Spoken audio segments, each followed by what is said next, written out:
What does perfect even mean? Is there even such a thing? Ooh, can we switch up all the rules and imagine a utopia? Une vague. Une vague. Une rencontre.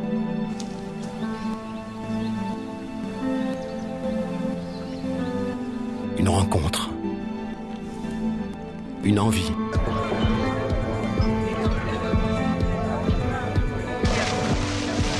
Une envie.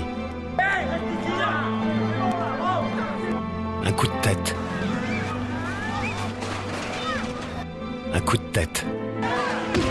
Un combat. Un combat. Un cri. Un cri. Une claque. Une claque.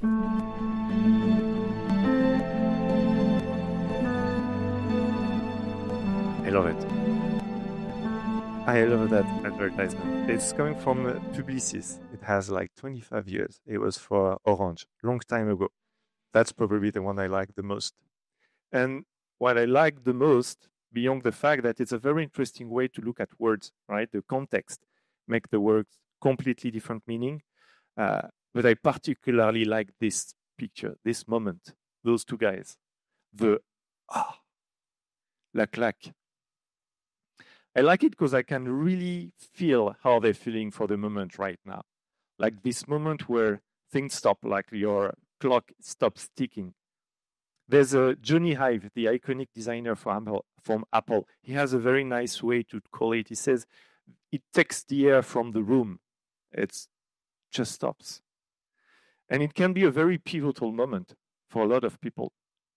Right? And I hope, and I guess it happens sometimes for some of you. But the funny thing is that it's really hard to decide when is it going to happen. You can love museum, you can walk through tons of different museums, see a lot of paintings, and nothing special will happen. And suddenly you're facing one, you don't know why, but you have that clack. Probably it resonates with you, with your sensitivity. Something is happening. And I received some clacks, like sometimes. And I had a very interesting series of clacks with AI. So AI slapped me several times. And that's what I want to share with you. So the first slap I got from AI was 2 years ago, something like that. At this time, I was a designer at Malt. I was designing with a team, and AI was just like starting for me. But around me, there was a lot of noise already, like a lot of promises, a lot of billions, a lot of things. It has not changed so much, by the way. It was 2 years ago, but it's still a bit the case today. And I was just going to gym that day, Sunday morning, listening to podcasts. Nothing specific, just trying to figure it out in all that mess. And I was listening to that specific podcast, Génération Do It Yourself. I guess a lot of you know about this one. And so a specific episode with Laurent Alexandre, who were talking about, the future of AI, some hypotheses, the end of the world, maybe yes, maybe no. He mentioned the movie Her that I found very nice, where Theodore fell in love with an AI. So a lot of different things. And one thing that he mentioned really struck me. He said that we don't know exactly where AI is going and where we are going, but one thing is sure is that it will create a gap between people who know how to use AI and the rest. And that is very likely. And honestly, that moment, it was a clack for me. I was like those two guys, just stop and feel like, okay, something needs to happen for me here, and I need to go on the side of those who know how to use it.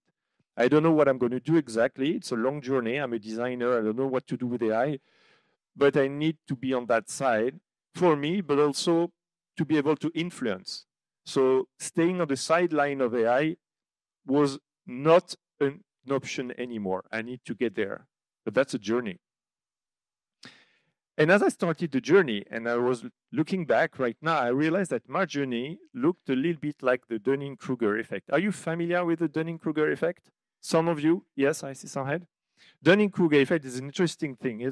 It's just how is the journey of random people or human being when they're starting with a new topic, when they start to hear about or they start to get engaged into a new topic. So that's the relationship between your own level of confidence about the topic and your actual expertise.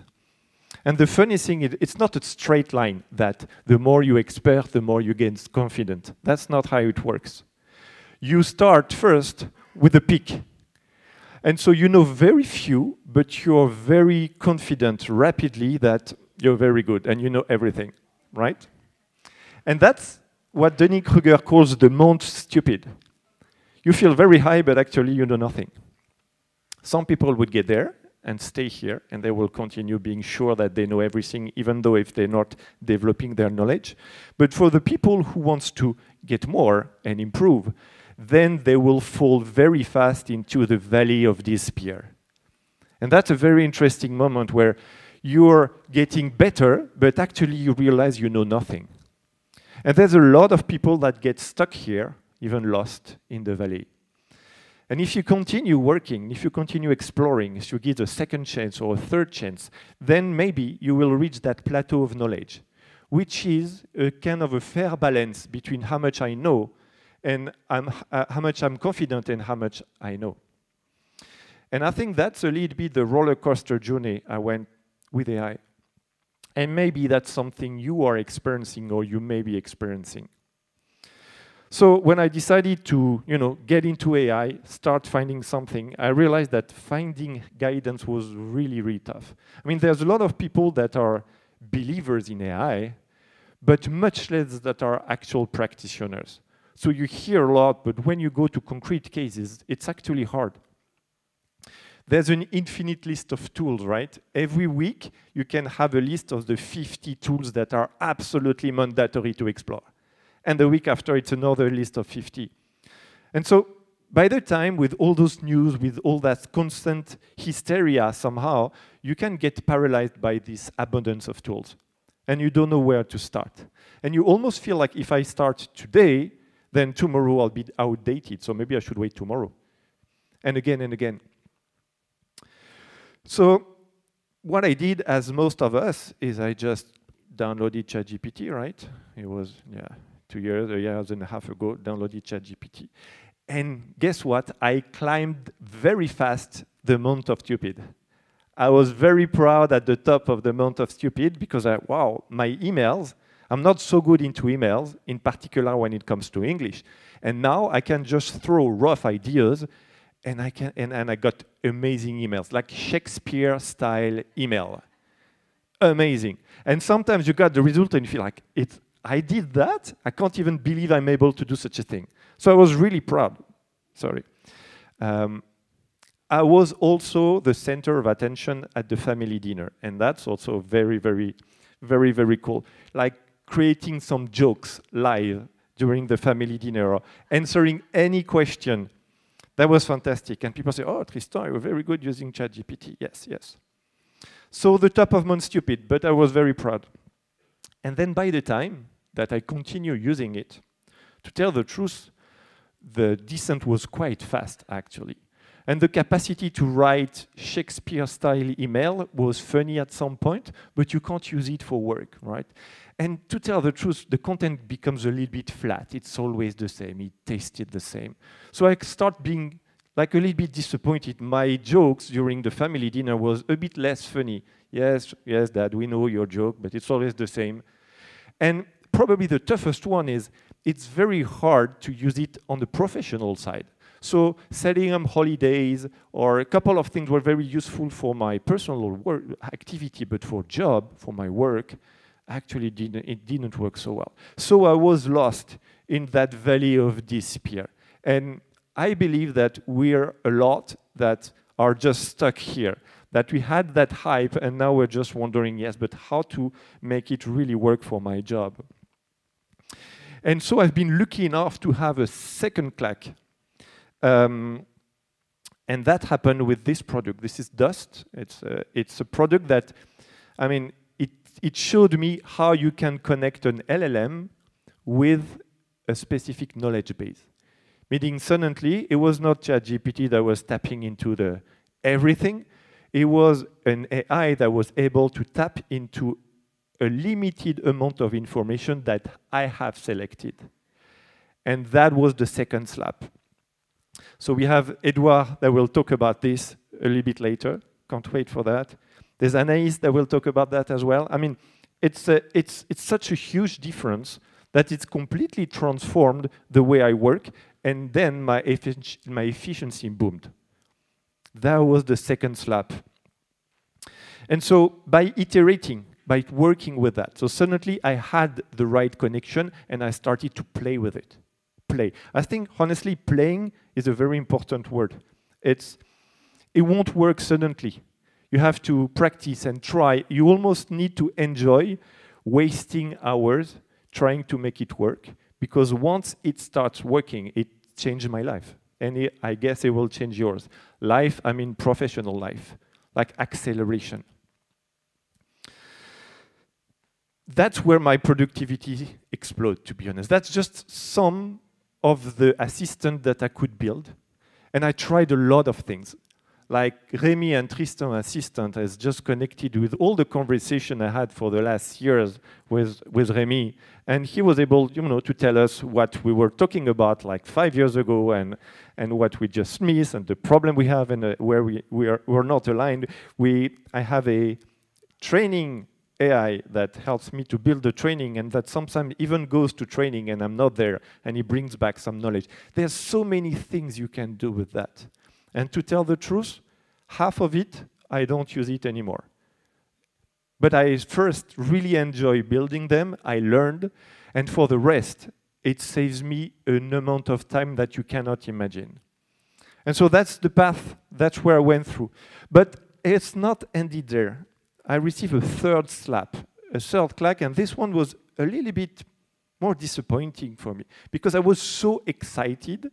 I just wanted to share what you can do with AI with everyone, with my colleagues, with my friend. And I received more skepticism than I expected. First thing, and I suffer from those who experience that, it's, well, in my company, AI is not allowed. And that's a tough one, to be honest. That's a very tough one. Because when you realize the amount of productivity you can get, and this is forbidden in your company, then that's a very tough experience. But it's not the only one.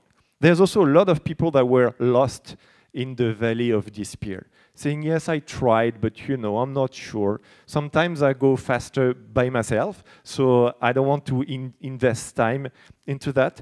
There are plenty of explanation why you can get stuck in the valley of despair. But maybe the one that struck me the most is we have a lot of companies that are actually building AI tools for their customers, but internally not adopting AI. And that's a real question. How can you build great experiences for customers if you're not using AI yourself as a product manager, as a designer, as a team that is building products? It's like, there's this say in English, which is eating your own dog food, but I have no clue where it comes from, who eats his own dog food. So I try to adapt. So you're a cook and you don't eat your own food, right? Maybe that's the same meaning, but eating dog food, I don't know what's that. But that's the same principle, right? You're a cooker and you don't eat your food and you expect that people will like it. But how can you understand the limits? How can you understand the strengths of AI if you don't practice for yourself every day, accelerating your work? So that's where we decided that we want to help the community. We want to help everyone to connect and to share their use cases. Because I believe that the big promises, the $100 billion investment, the geopolitical threat, it won't help you to get engaged with the AI. What will help you to get engaged are small use cases, started with yourself, practicing, and that will help you to understand how it really works and how it can change your efficiency. So we've created that environment. It's just a club, so there's nothing specific, no payment, nothing. You can join if you like. You're all very welcome. And before joining, I pinged the club and say, hey guys, I'll be talking at this event, and I want to share my clack, but I would like also to know what's your clacks. And so some people shared their own clack. And you see, it's a huge diversity. Olivier, his clack was realizing that his team was already coding with AI and did in 1 hour what they did in 1 day. Nicolas, he had like a half an hour for the AI to write his custom Python script. So that's code, but Sisley, she made prototype. There's Amélie who made like summarized pages. There are plenty of different use cases. And they are not so big use cases. They are a simple thing, like that moment where it connects from the use case to your activity. Small thing, small step, one at a time. And so, to be honest, maybe that's the thing that excites me the most, is it's a new era for a lot of people. For a long time, if you couldn't code, you're stuck. You can have ideas, but you will really struggle making things that really work.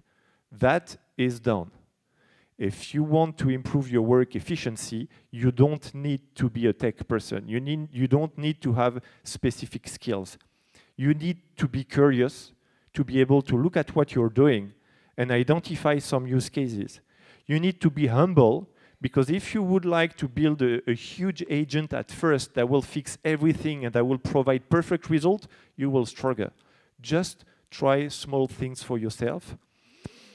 And the most important thing, all those people, they went through action and they did not give up. So they experienced that like month of stupidity, that valley of despair, and they continue until they find the sweet spot and make it work. So that was my message for today. And to be honest, yesterday night, the presentation stopped here. But I have a chat with Kevin. Kevin, can you recognize yourself here? It's New Delhi, but it looks like a bit you, right? So Kevin is the co-founder of Le Ticket, and he told me yesterday, hey, Tristan, I hope your presentation will end up with an acronym. If it doesn't, then it's not your presentation. And there was no acronym yesterday. But hopefully I had a full night and nothing to do during the night. So thank you, Kevin, but you're right. I think there's a good acronym for that maybe help how to start engaging with AI. So first, it will be all about searching, like identify a real opportunity for yourself to change your own work, daily work and productivity. The second thing is put a limit, like focus on one clear small use cases. Don't try to fix everything at the same time because you will be disappointed. The third thing is put that into practice. Work with it, make it real, and try again. And the last one, persist. That's just critical. Don't give up.